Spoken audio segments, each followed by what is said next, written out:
Hey, so I have some time on my hands today, and the Lord is just bubbling up in me with all these different thoughts. And I'm sitting here thinking, man, how do I get this together? I want to just talk about Him and His plan. I just think it's so cool. I think it's so cool how He makes us. Years ago, when God moved us to Lexington, we moved with some friends who we just thought it would be a forever thing. Well, about a year after we moved here together, they moved home, and that rocked us.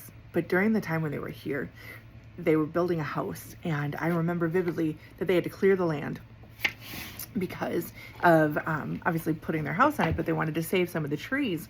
And my friend had to have an arborist come in and talk about if she wanted to save these trees, which trees she needed to save with them, because their root systems and the way they work together. And the Lord has used that so much in my life recently, as He's been talking to me about trees of righteousness and who we are, and a planting of the Lord, and how roots work, and just all of this. What He spoke to me most recently was just His personal word.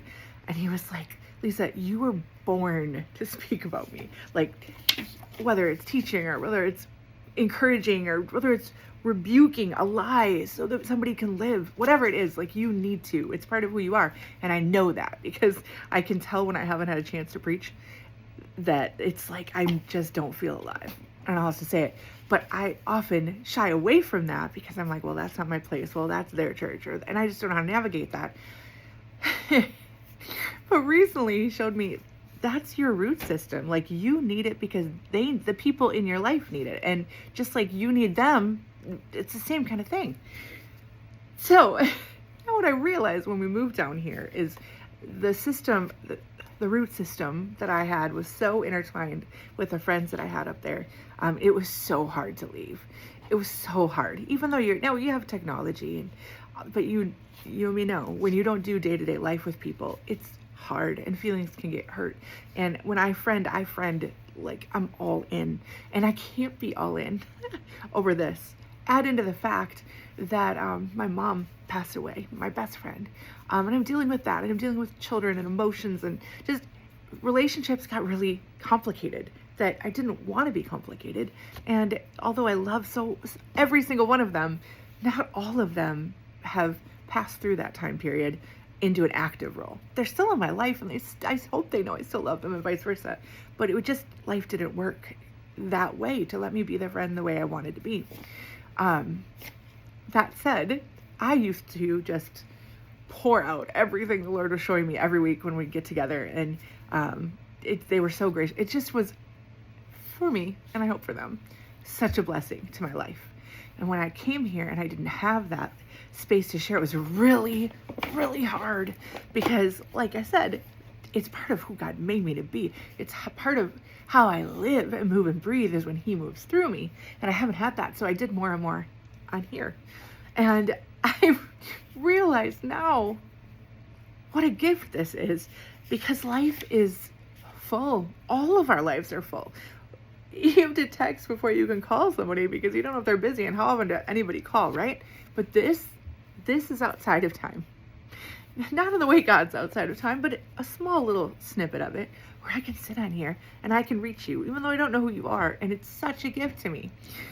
And I can actually see the way God was working that was so tough in the middle of it to get me to this point where I can have an influence in people's lives that I might not know, even just a handful, but I know it's changing things. Why? Because it's not my word. He made me like this. I remember sitting in the church that we went to when we first came here, and I made an appointment with the pastor to tell him after a message he'd preached, and he had said, I know some of you are holding cards against your chest that God has called you to things.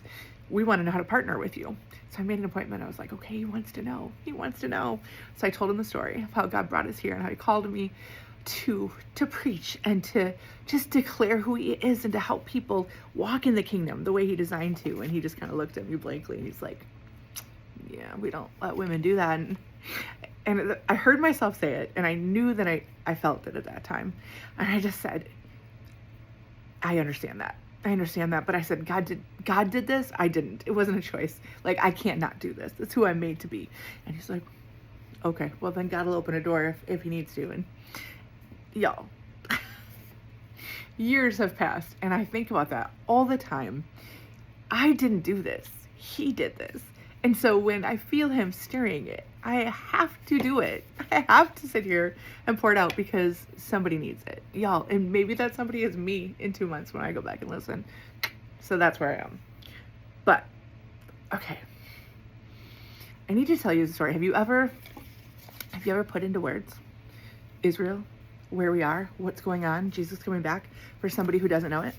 Have you ever done that? Like, I've gotten so many opportunities to do that over the last couple of years, as I have more young adults in my life who don't who don't know, who nobody's told them what the scriptures say, or people who've never even set foot in church and who've heard, I'll pray for you, but that's it. Like, they don't know who Jesus is. The story is phenomenal. And he just showed me something today as I was writing my notes, scribbling them, like, okay, this. That blew me away. So I'm going to try to just tell you real quick. Israel, if you're seeing all the backlash and you're just feeling like I need to support Israel because God says to, or I don't want to support Israel just because God says to, or does God say to? Hello. I want to tell you what. I'm going to tell you who you might not realize, just a thread all through it. And I hope that the Lord takes this and brings you joy. That's what I hope, honestly. I'm not going to tell you what you should do with it after, but my hope is that you can feel his presence on this word, and that you come out the other end not struggling in the way you were before, and that he is able to speak to you clearly on the other side with what to let go of. Okay? All right. So, enter the beginning of history. God created the heavens and the earth, and we know this, the sun, the moon, we know the story, we've heard it, right? God created it. He told the man that he made, well, first he tried to find him a helper. He brought all the animals before him, saw what he would name, and, I love that. Adam named all the animals on the earth, and there was no helper comparable to him. So he put him to sleep, and he took one of his ribs out, and he made him a woman, a helper comparable to him. The word Ezer. I know I've talked about it. I'm sure many people have. Woman was not created below man. It was created to be a helper comparable to him. They may have different roles, but he didn't make under. That's what religion has made women into. That word Ezer, look it up. Get those free apps where you can go to the text and tap on the Strong's Greek and Hebrew dictionary and go through and tap and find out where it is. And you'll see almost every other time that word Ezer is used in the Old Testament, which is written in Hebrew, it's relating to God himself. God is the helper, right? So mankind gets this helper. And the Lord says, be fruitful and multiply and inhabit the earth, rule over it. And he said, you can eat of any tree in the garden, but of the tree of the knowledge of good and evil, you shall not eat, for in that day you will surely die. Enter the snake talking and says to Eve, which is interesting because Eve wasn't, it mentions God talking to Adam before he created Eve and saying, be fruitful and multiply. Do not eat of all the trees, or just eat of all the trees, but do not eat of the tree of the knowledge of good and evil. And then he created woman after that. But Satan, in the form of the snake, comes to Eve, the one who didn't hear it firsthand, who heard it from her husband, right? It says, did he really do that? Did he really say that? I don't know. I think he just knows you're going to be in his image. Little did he know, little did she forgot, she was already made in his image. She couldn't be any more like him than she ever could be. God himself made her in his image. But she tells her husband, we got to eat from this tree. And he obeys her. And as a result, God says what's going to happen. The one who created everything knows what would happen. X plus Y equals Z. Like, you eat from this tree, death enters. There's going to be a curse on the ground now. Like, God didn't just get mad and curse the ground. The creator God, who created it all, who said, don't eat from this tree, or in that day you'll surely die. Now, they're surely dying. Death wasn't there before. Death is there after. Think about this like the eucalyptus. Eucalyptus leaves are good for koalas. They are deadly for humans. They are good. God, if you read the whole first chapter of the Bible, you'll realize everything God created was good. Nothing was bad. To say he created something bad to put mankind in there to tempt them is just not, it's biblical ignorance. And it's also wrongly representing the heart of God. God didn't put anything bad in there. The bad thing was they didn't listen to what he said. That was where the sin started. It was conceived in their heart the moment they decided to listen to something else's words over what God said. That was the bad thing. When they did that, the result of it was bad. But the tree wasn't bad. The tree was good. The world needed the tree. God needed the tree.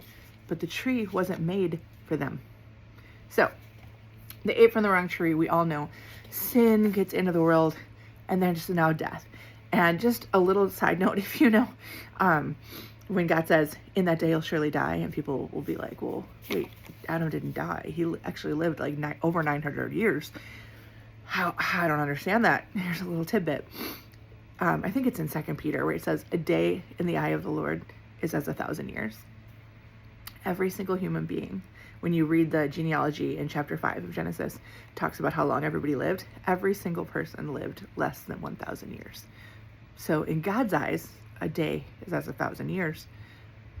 And they all lived less than a day. They died in that day, in that time period. So interesting thought. Okay, so they have to leave the garden because why? You should know your facts. Because in the garden is the tree of life.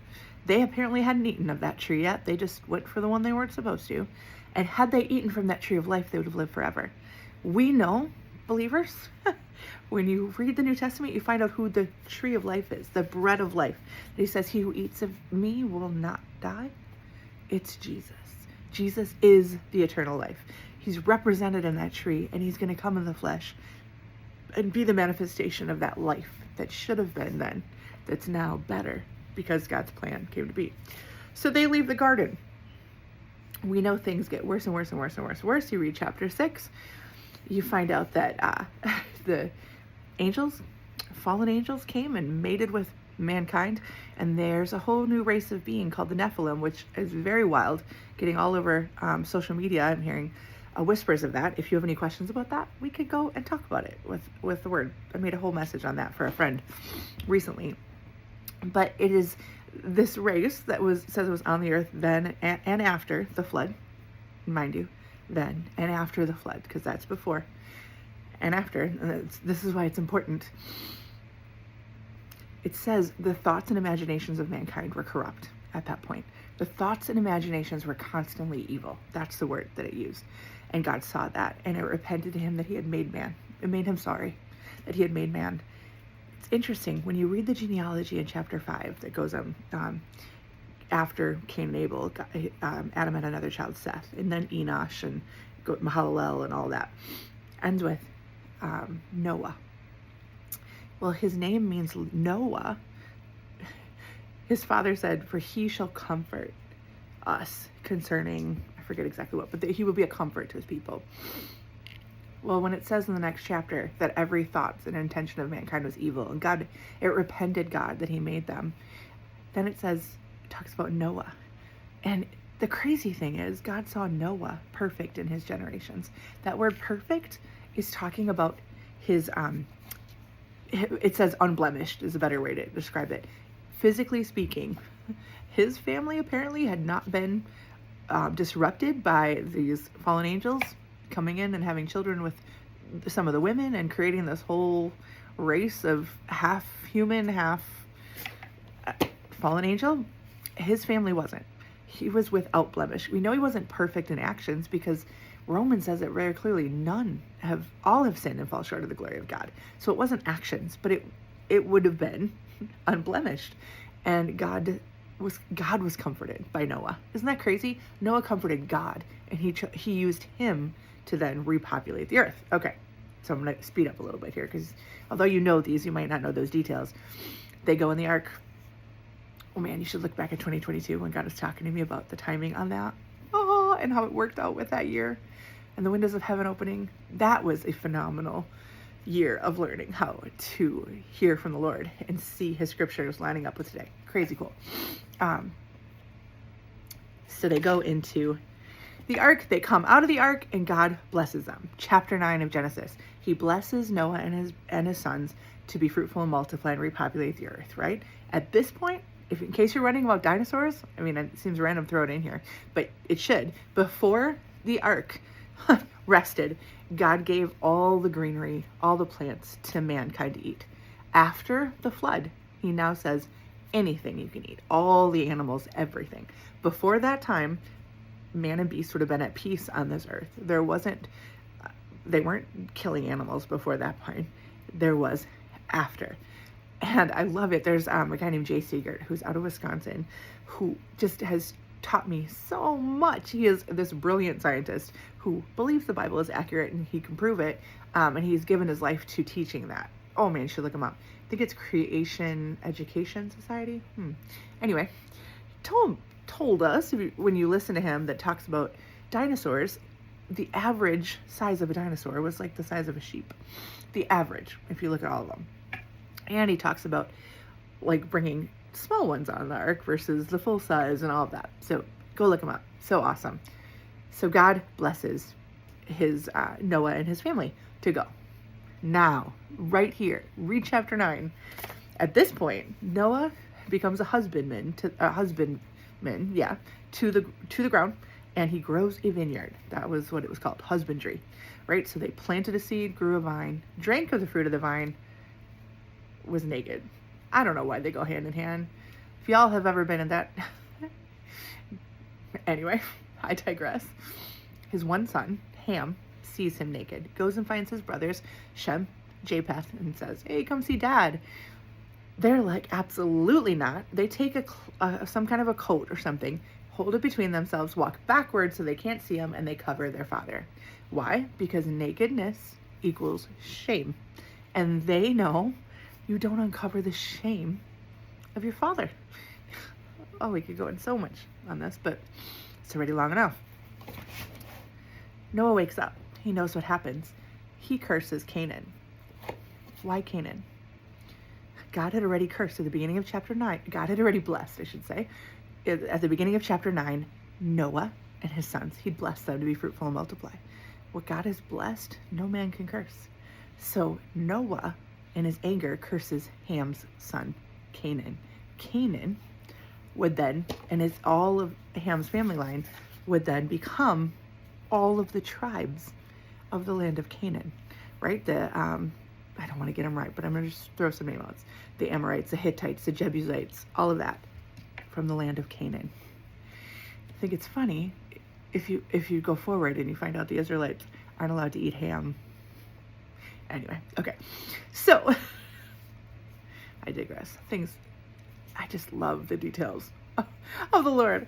So, Noah curses his son Ham, hit that land, Canaan. All the enemies of the Lord are going to be in there. Flash forward. Go to Genesis 12. Oh, there is where we first meet the man, Abram. Y'all, this book, before you open it up, say, Lord, remind me that these are real stories of real people who walked with you, who heard from you, who talked with you, who obeyed you, who disobeyed you. Help me to remember they're real. Help me to see it as if you see it. And watch how it comes alive, right? So here's this man, Abram, who God says, I'm going to leave your country. I'm going to give you a land. You're going to follow me. I'm going to bless you above all the nations of the earth, and my blessing will be on you, and you'll be a blessing everywhere you go. And so Abram follows him. Flash forward a little bit longer to Genesis 15.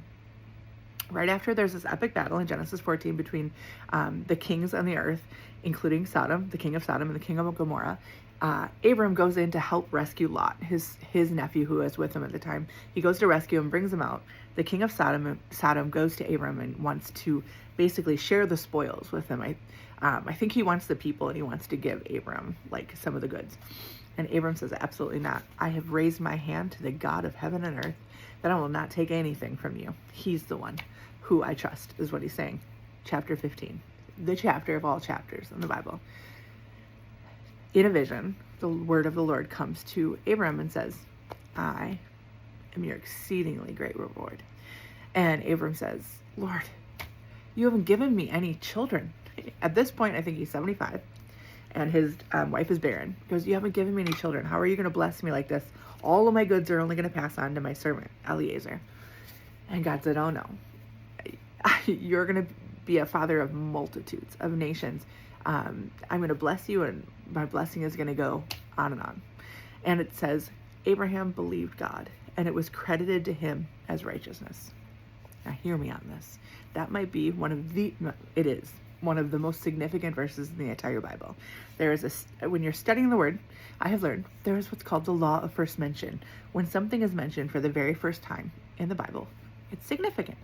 Well, that verse alone, 3 words are mentioned this the first time ever, right there together, and they are 3 of the foundational words for the entire faith, the Christian faith that we have. Abraham believed God, that word believed, and it was credited to him as righteousness. Faith. He believed in the Lord. First time that was ever happened. He believed the Lord, and it was credited to him. So reckoned, meaning he got something from somebody else, not because of his goodness, but because the other person gave it to him, and now it was his. And then righteousness. That word righteousness can be said so much that we forget. I'm so grateful I have parents who use this phrase all the time, who understood it and who taught me so that I could teach my children, so that you could teach your children. Righteousness is how God sees. Hear this. Righteousness is how God sees. We have any other righteousness the way we see it, we're wrong. Righteousness is how God sees. And when God credits righteousness to somebody that's standing before him, he does not take that back. It's not a weak and beggarly element, as it talks about in the Bible. The gift of righteousness that Jesus gave us, it can never be reversed. It is the way that God sees us. We can stand before him perfectly as if we've never sinned in his eyes. That's what happened with Abraham. So here's Abraham, and says he believed God. Why does this matter? Well, because at the beginning of creation, when God made Adam and Eve, he said, be fruitful and multiply and inhabit the earth. Go, eat of all the trees, just not that one. They didn't believe him. How do I know? That word believe means listen. It also means obey. They obeyed a snake. They didn't obey God. And as a result, sin and death came into the earth. Chapter 15 of Genesis, Abraham believed God. And because Abram, at that time, he hadn't changed his name, because Abram believed God, now enter into the entire history that we have as Christians leading up to Jesus and beyond. He found a family in Abram because Abraham trusted him. And he said, your family, your one, is the one that I'm going to redeem the earth with. Abraham ends up having a baby supernaturally.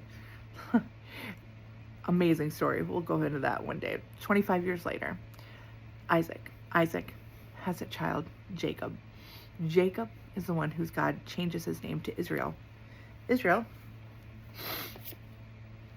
excuse me, I want to sneeze, becomes the nation that is so numerous that even though they're in Egypt, they have to make them slaves, otherwise they'd take them over. And they got put in slavery.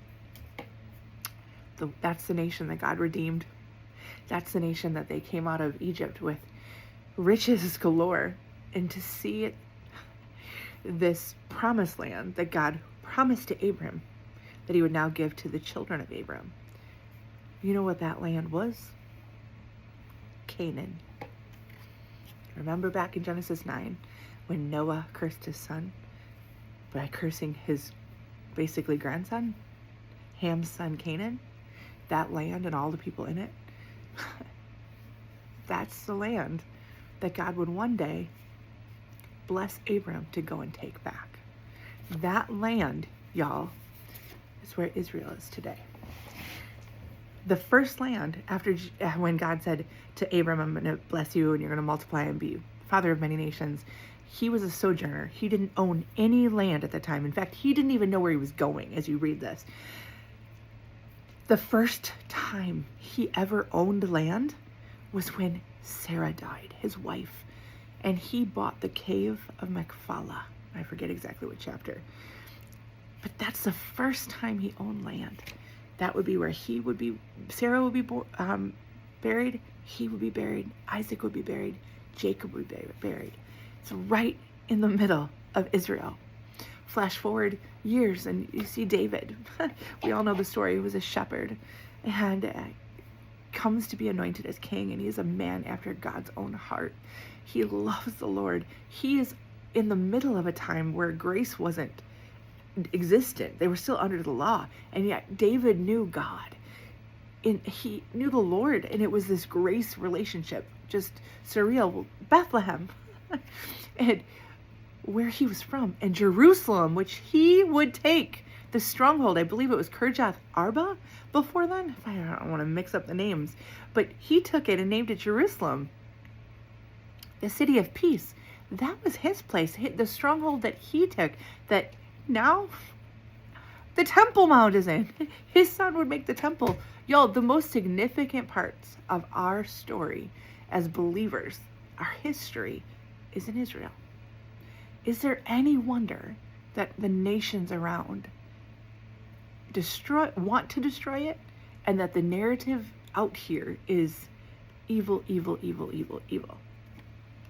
It's mind-blowing. I just want to tell you something crazy though, like while we're doing this.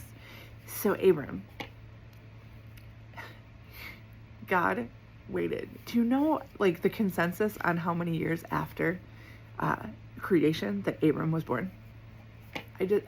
I'm so profoundly moved by the way God is consistent and how he repeats things. So Abram believed God. He chose to pour all of himself out on this man who would then become a great nation, right? And that one day the Savior of the world would come through to then save the world and then save his people who at first rejected him.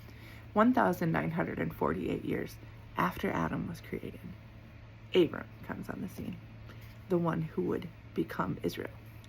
Do you know, my friend, when the Israel as we know it became a sovereign state? 1948. 1948.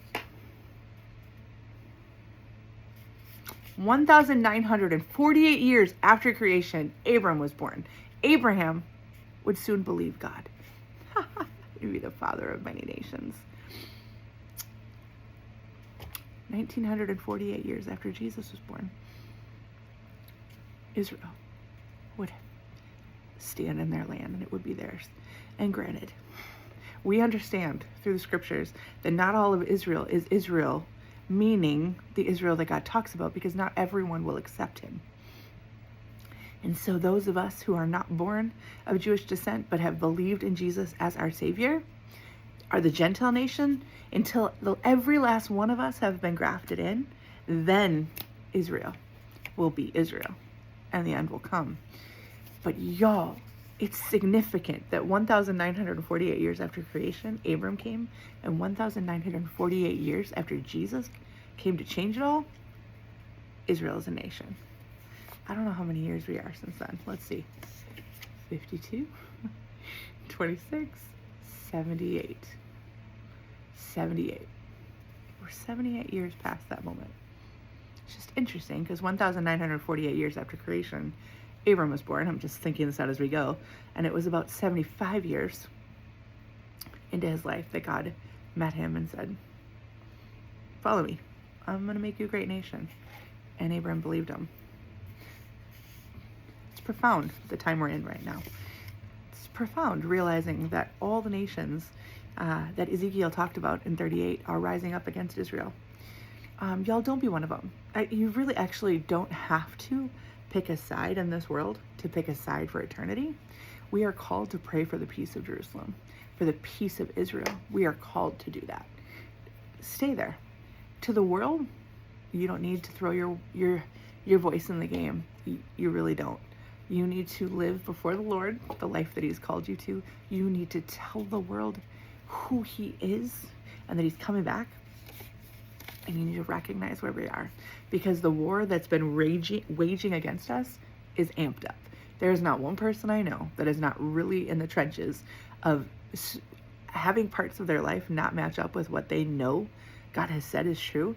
And they're having to stand for what God says in the face of it and believe that he is the great Redeemer and that he wants to change what we see into what he sees.